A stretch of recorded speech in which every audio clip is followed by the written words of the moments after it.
Shalom geliefdes, hoe lekker dat ons vandag weer 'n skrifporsie saam met u kan deurwerk. Ja, hierdie is 'n belangrike skrifporsie, nommer 39. Die skrifporsie se naam is Chukat, wat beteken instruksies of opdrag.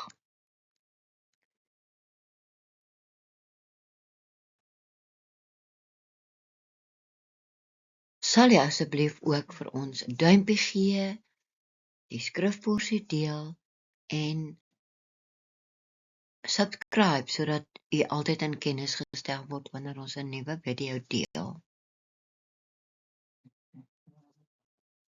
Die leesgedeeltes vir hierdie week is Numeri 19 tot 22.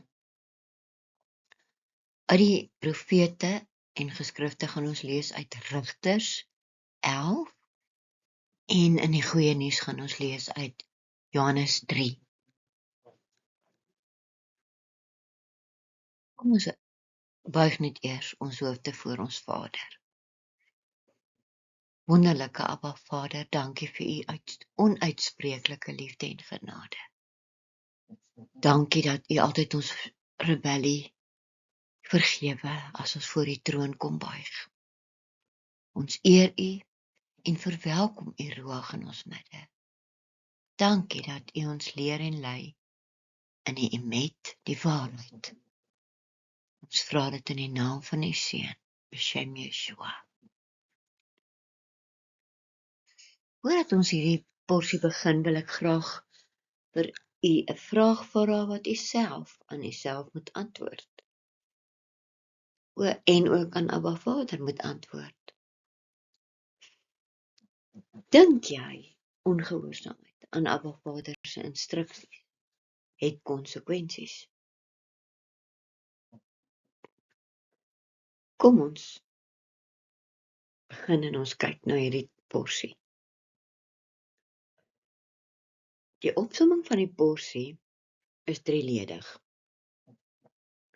Daar gebeur meer dinge, maar die hoofpunte is nommer 1 die opdrag van die verskalf, die rooi verskalf.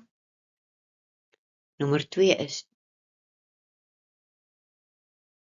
die waters van Meriba en hoe Moshe die rots geslaan het in plaas van om met hom te praat. En dan die slange en die genesing wat Abba gestuur het aan sy kinders.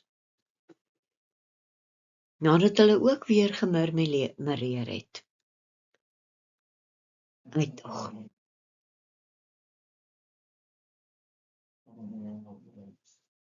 Ek wil net 'n kort opmerking maak ter toeligting vir ons nuwe vriende wat dalk vir die eerste keer ingeskakel is. Ons gebruik in ons studies meestal die pad van waarheid tot die lewe skrifvertaling, 'n wonderlike skrifvertaling uit Aramees in Afrikaans. Baie keer word die oorspronklike Hebreëse woorde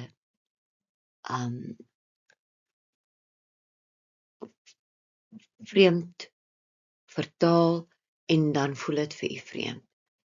Kyk gerus op die heel laaste skyfie vir ons bibliografie wat gebruik word en u kan ons dadelik kontak as u meer van die Bybelse Hebreëus wil weet.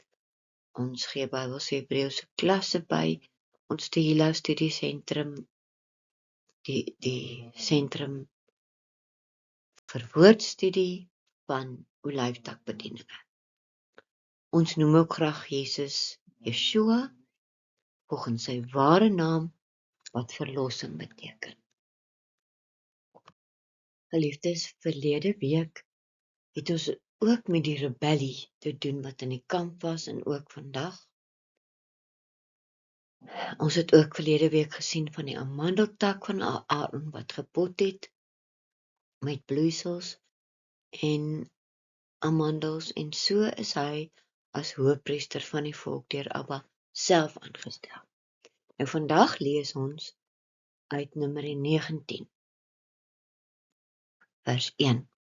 Jahwe het met Moshe en Aaron gepraat en gesê, hierdie is die instelling, dis die gokat, van die wet wat Jahwe beveel het, deur te sê, praat met die seuns van Israel, dat hulle vir jou 'n vlekkelose, rooi verskalf bring, wat geen gebrek het nie, en waarop geen juk gekom het nie.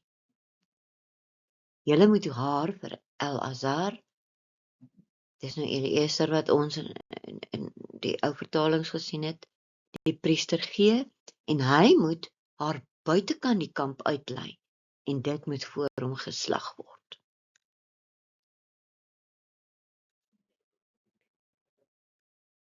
El-Azar, die priester, moet dan van haar bloed met sy vinger vat, en haar bloed 7 maal in die rigting van die voorkant van die tent van ontmoeting sprinkel. Dan moet die verskalf voor sy oë verbrand word. Haar vel, haar vleis, haar bloed, haar mis, alles moet verbrand word. Die priester moet sederhout, hyssop en skarlakenmateriaal vat en dit binne in die brandende verskalf se as gooi, terwyl hy verbrand. Die instruksies of opdragte van Abba verskil van die wette en vereistes wat Abba vroeër aan Moshe en Aaron gegee het. Dit wat hulle moes doen, maak nie eintlik sin nie. Dit is plain 'n instruksie wat hulle moes uitvoer. Die bloed en sederhout en hyssop en skarlaken materiaal wys alles heen na ons Messias Yeshua, sy dood aan die folterpaal duisende jare gelede. Hoe kan ons nog twyfel dat Abba se woord waar is? Die rooi verskalf, of liewer dan, soos hulle in Engels sê, die red heifer, se as is dan later gebruik in water vir die reiniging van iemand wat met 'n dooie liggaam in aanraking was. Die res van die hoofstuk word daardie instruksies verduidelik en vandag verstaan ons dat 'n ontbinde liggaam kieme bevat en Abba wou die volk daarvan beskerm. Verlede jaar was die wêreld in oproer oor die 5 rooi verskalwers wat in Israel aangekom het. Uiteindelik in 2022. En die seremonie voordat die tempel gebou kan word, almal het gedink hierdie jaar met Pessach gaan hulle die verskalf slag en dit het nie gebeur nie. Daar's 'n rabbi Mammu wat die stuk grond op die Olyfberg besit waar die seremonie gaan plaasvind. Hy het self gesê, and they are pure and they are waiting. So we have the priest, we have the red heifer, we have the land, we have everything ready. We just need to wait for the time. Ek kan die opname wat ons vir die woordskool gedoen het,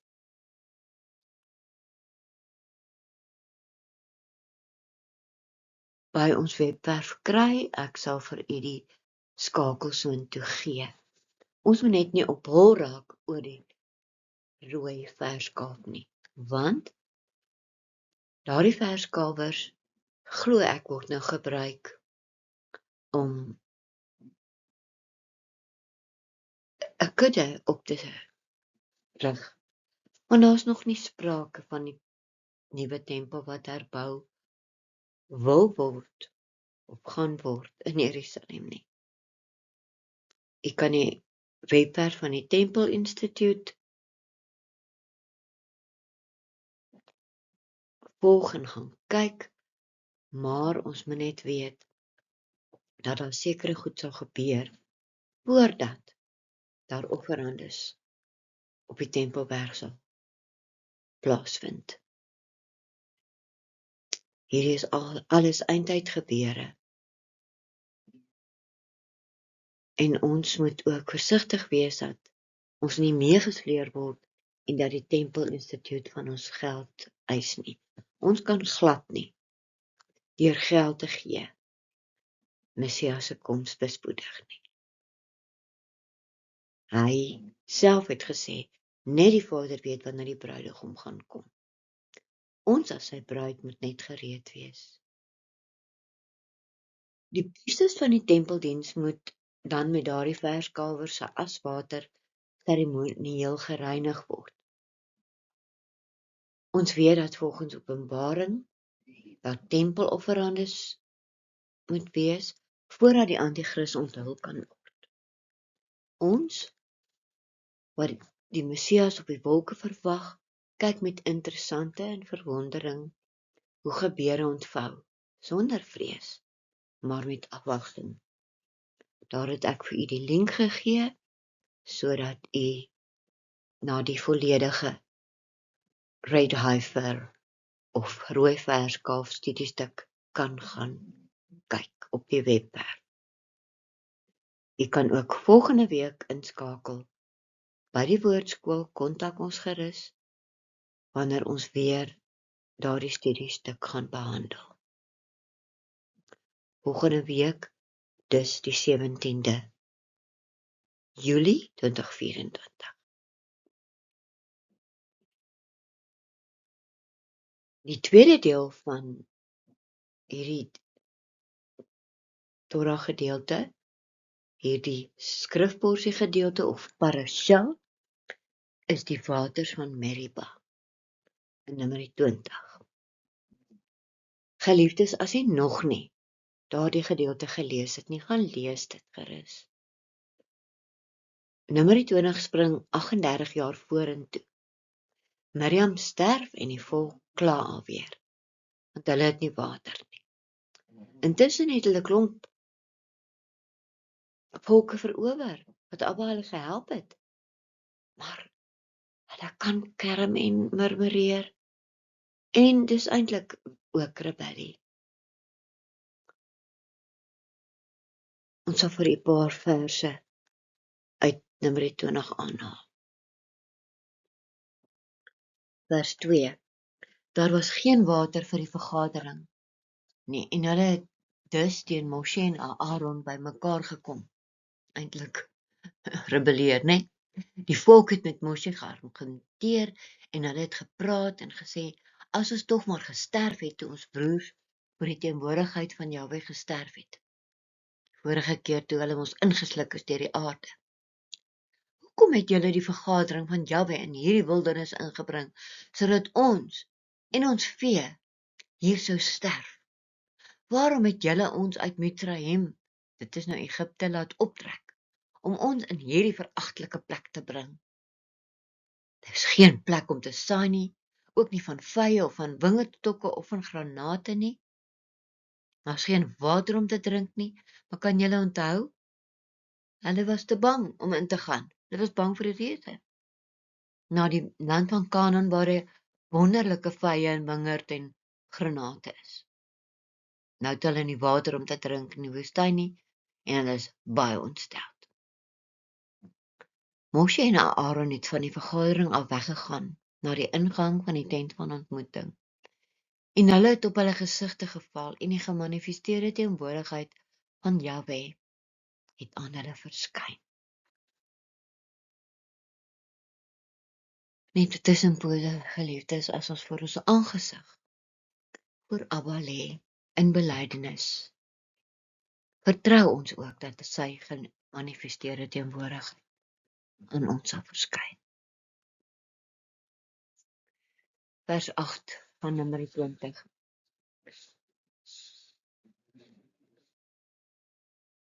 Dis nou Jahwe wat met Moses en Aaron praat.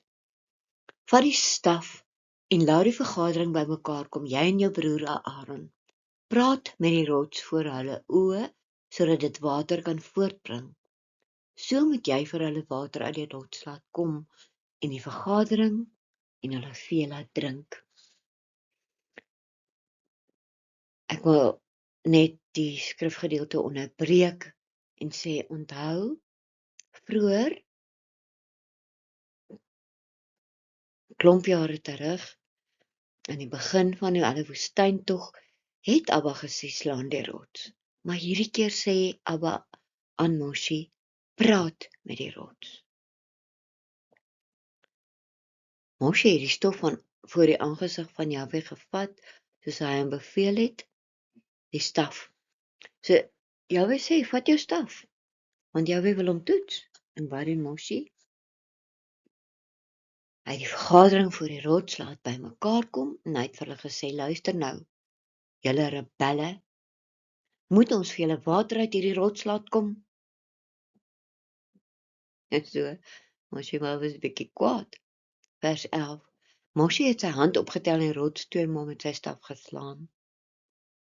Water het in oorvloed uitgekom en die vergadering en hulle vee het gedrink. Jahwe sê toe vir Moshe en Aaron, omdat julle my nie vertrou het, om my as afgesonderd, dit wil die ou betekenis is heilig,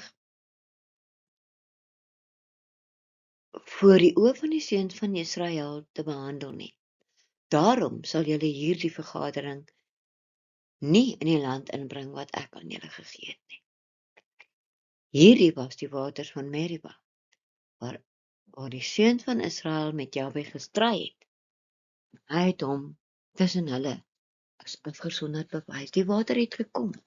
Maar kan julle dink, as Moses net met die rots gepraat het, en die water het uitgekom, hoe dit nie miskien die geloof van Israel sou versterk het nie.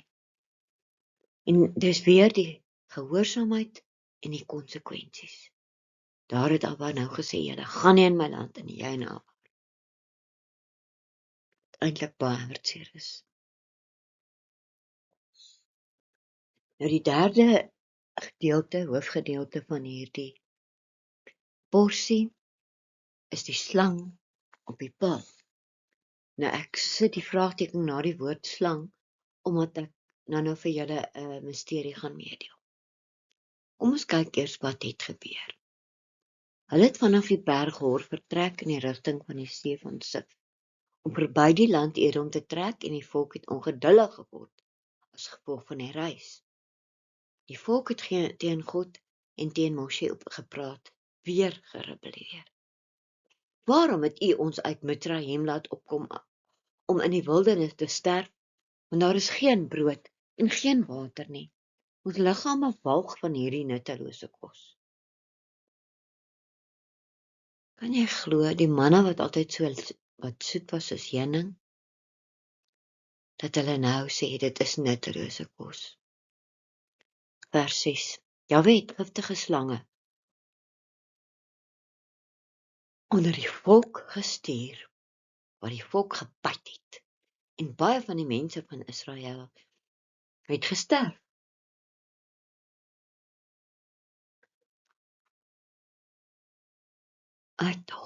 Daarom het die mense na Moshe toe gekom en gesê, ons het gesondig, want ons het teen Jahwe en teen u gepraat. Maar nou word hulle gebyt deur die slange. Nou kom bely hulle. Nou vra hulle vir Moses, tree in voor Jahwe, dat hy die slange van ons wegvat.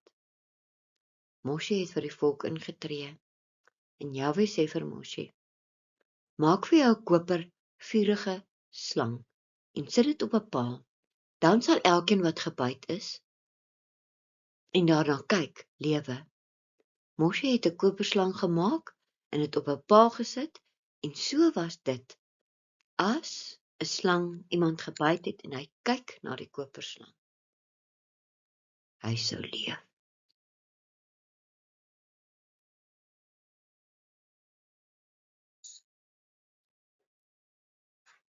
Nadat Abba die giftige slange gestuur het om die volk te tuister, het hy ook die oplossing gestuur en die genesing. Kom ons kyk net na vers 8. Jahwe sê vir Moshe, maak vir jou giftige slang en sit dit op 'n paal. Dan sal elkeen wat gebyt is en daarna kyk lewe. Moshe het 'n koperslang gemaak en dit op 'n paal gesit. En so was dit dat as 'n slang iemand gebyt het en hy na die koperslang kyk, hy geleef het. Die Hebreëse woord vir die koperslang wat Abba op die paal laat sit het, wys heen eerstens na Johannes 3 vers 14 tot 18 en ook Yeshua op die vloekhout, Johannes 19 vers 17 tot 23. Gaan lees dit gerus, geliefdes. In die Hebreëus is die woord vir koperslang op die paal seraf, en dit is interessant dat dit dieselfde woord is wat vir serafs op die verbondsark gebruik is. Letterlike betekenis is die brandende een of die gloeiende een. Soms word daar gepraat van the fiery serpent en soms net 'n serpent. Jy kan self jy eie afleidings uit bogenoemde maak. Hoor self by Abba wat dit beteken. Maar Yeshua verwys na homself in Johannes 3 vers 14. En net soos Moshe die slang in die wildernis opgelig het, so sal die seun van die mens opgelig word, sodat elke mens wat in hom vertrou nie verlore sal wees nie, maar die ewige lewe sal hê.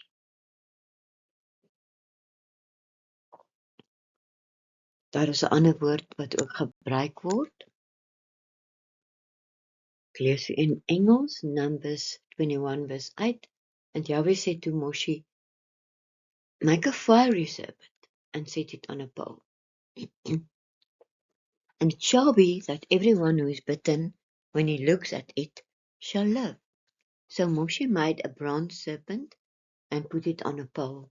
And it came to be, if a serpent has bitten anyone, when he looked at the bronze serpent, he lived. The Hebrew word for serpent alone is nagash, and it means snake or the hissing one. It have a lot of other meanings and can also be translated as the shining one.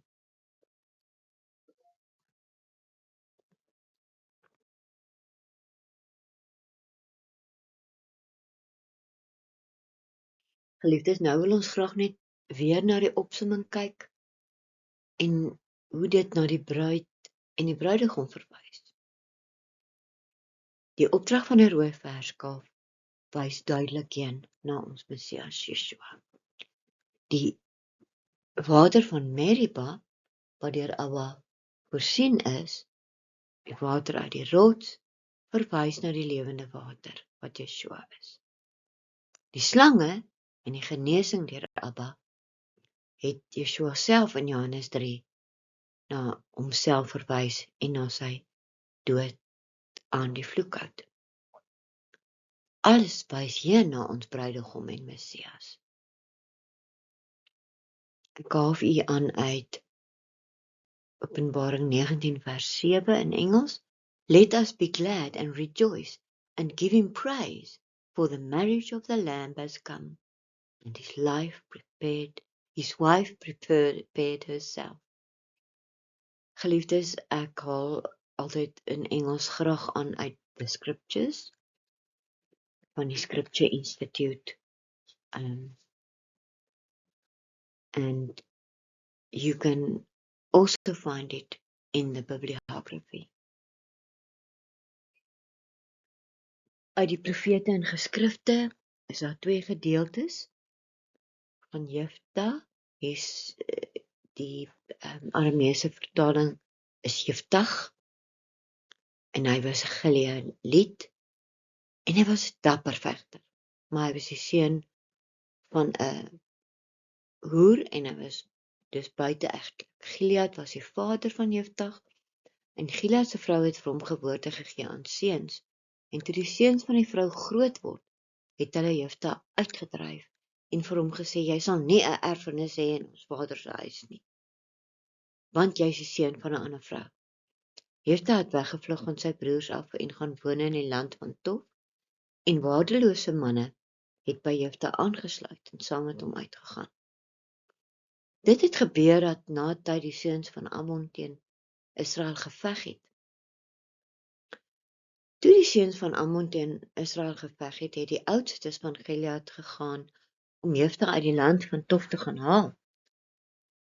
En hulle het vir Jefta gesê, kom ons wees ons hoof, sodat ons kan veg teen die seuns van Ammon. So nou is hulle verleë oor hom. hierdie geskiedenisboek in Rigters 11 verduidelik en dit sal baie goed wees as u dit self gaan lees. Vers 7. Toe sê Jefta vir die oudstes van Gilead, het julle my nie gehaat en uit my vader se huis weggejaag nie? Waarom kom julle nou na my toe, wanneer julle in die moeilikheid is? Die oudstes van Gilead het vir Jefta gesê, om hierdie rede kom ons na jou toe terug, dat jy saam met ons kan gaan teen die seuns van Ammon veg, en dat jy hoof kan word oor al die inwoners van Gilead. Jefta sê toe vir die oudstes van Gilead, as julle my terugvat, om teen die seuns van Ammon te veg, en Jahwe hulle aan my oorgee, sal ek julle hoof word. Die oudstes van Gilead sê toe vir Jefta, Jahwe is ons getuie, waarlik as ons sal doen soos jy gesê het. Toe het Jefta saam met die oudstes van Gilead gegaan, en die volk het hom as hoof en leier oor hulle aangestel. En Jefta het al sy woorde oor Jahwe in Mitspa gepraat. Ons ken die bogenoemde leier van Israel as Jefta in die ou vertaling. As u die hele gedeelte gelees het, sou u besef het hoe 'n hartseer uiteinde die oorwinning oor die Amoriete vir Jefta was, en hy sy woord teenoor Jahwe gehou het. Hy het sy dogter verloor.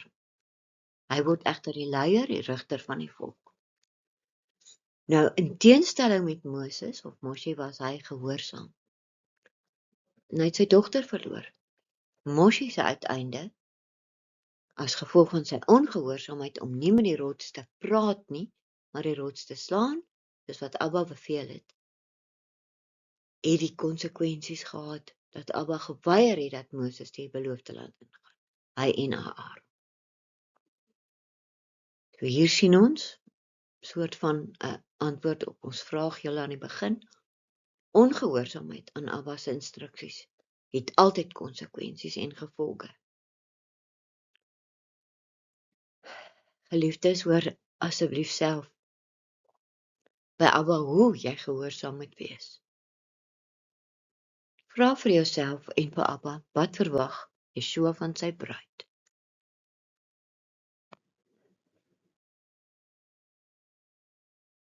Geliefdes, uit die goeie nuus lees ons vandag uit Johannes 3, vers 10 tot 21.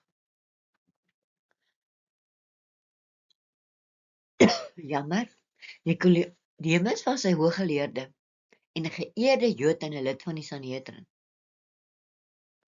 Die Joodse raad in Yeshua se tyd was daai tyd die Sanhedrin genoem.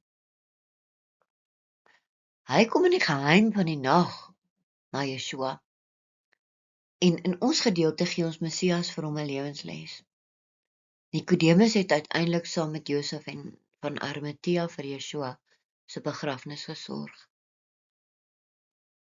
Nou die Arameese naam vir Nikodemus is Nakdemon, en hy vra vir Yeshua, hoe is dit moontlik vir 'n mens as hy oud is om gebore te word? Is dit nie onmoontlik vir 'n man om 'n tweede keer in sy moeder se baarmoeder in te gaan en gebore te word nie? Onthou, Yeshua het vir hom gesê, as iemand nie wedergebore word nie, kan hy nie die koninkryk van God sien nie. Yeshua antwoord en sê vir hom, dit is 'n tydlose waarheid wat ek vir jou sê. As iemand nie gebore word uit water en gees nie, hier verwys dit ook weer na die water uit die rots, is dit onmoontlik dat hy in die koninkryk van God kan ingaan. Dit wat uit die vlees gebore is vlees. Dit wat uit die gees gebore is gees. Moenie verbaas wees dat ek vir jou gesê het, dat dit nodig is vir julle om van bo af gebore te word. Die gees blaas waar hy wil, en jy hoor sy stem, maar jy weet nie van waar hy kom en waarheen hy gaan nie. Eintlik het hy daar van die wind gepraat. Ook die ruach verteenwoordig, as jy aan dink aan Handelinge, en die uitstorting van die ruach tydens die fees van Shavuot. Net soos elkeen wat uit die gees gebore is. Ek gaan vir graag weer aanhaal uit Rabbi San. When Nicodemus came to Yeshua by night as a theologian, an academician, and as a political figure. He was a very influential person, a member of the Great Sanhedrin that met daily in Jerusalem to consider allegations of violations of Torah that took place in all the Jewish communities in the known world at that time. If you were to analyze, ek weet nie wat se woord is dit wat Rabbi Sani gebruik nie. Nicodemus, to someone today in the government of the United States, he would probably be a justice of the United States Supreme Court. Analogize, dis die woord. Vergewe my geliefdes. Net soos Moshi struikel ek soms ook oor my woorde. He had, in order to attain his position, studied Torah as a code of law and could undoubtedly speak eloquently about it, and the Holy One from a standpoint of abstract principle. He knew very well how to use Torah in political discourse to advance the interests of his party, the Pharisee, dit is die Pharisees. But Yeshua quickly taught Nicodemus that such a level of knowledge of the Torah and such a usage of Torah was neither what Torah is all about, nor what the kingdom of the Holy One consists of. En hier het hy verwys dan na soos die slang opgeryf is, want hy het geweet Nicodemus ken die storie van die slang, die Torah gedeelte wat ons nou net gelees het uit Numeri. Nou geliefdes, kom ons antwoord bietjie wat het ons vandag geleer. En as ons bid, vra ons dat Abba vir ons sal wys waar ons ongehoorsaam was en waar hy gehoorsaamheid eis. Abba Vader, ons kom in hierdie dag om u vergifnis af te smeek vir die tye wat ons ongehoorsaam was of gemurmureer het. Ons kom vra, leer en lei ons deur u Ruach, deur u Heilige Gees om waardige volgelinge van u te wees. Help ons om te onthou wat u vandag vir ons geleer het. Help ons om sout en lig te wees in 'n al donker wordende wêreld. Leer ons om korrek op te tree as u bruid, om set-apart te lewe, apart, afgesonderd. Vader, ons vra dit alles in die naam van ons Messias, Beshem Yeshua. Geliefdes, gaan besoek asseblief ons webwerf by tehillah-studiecent.wixsite.com. Daar is die link. Olyfdak bedieninge en Tehillah Studiesentrum is 'n donasie-gebaseerde bediening en dis net Abba wat ons sustain. So dit sal vir ons lekker wees as u deel van ons word, as u sal aansluit by ons skrifborsie studiegroep op Shabbat, en daar is ons e-posadres, tehillah-studiesentrum@gmail.com. Kontak ons gerus en laat asseblief vir ons comments of opmerkings of geef ons 'n kompliment. Onthou om ons 'n duimpie te gee, want dit help die algoritme sodat ons die woord kan versprei. Ons eer Abba se naam en shalom tot volgende keer.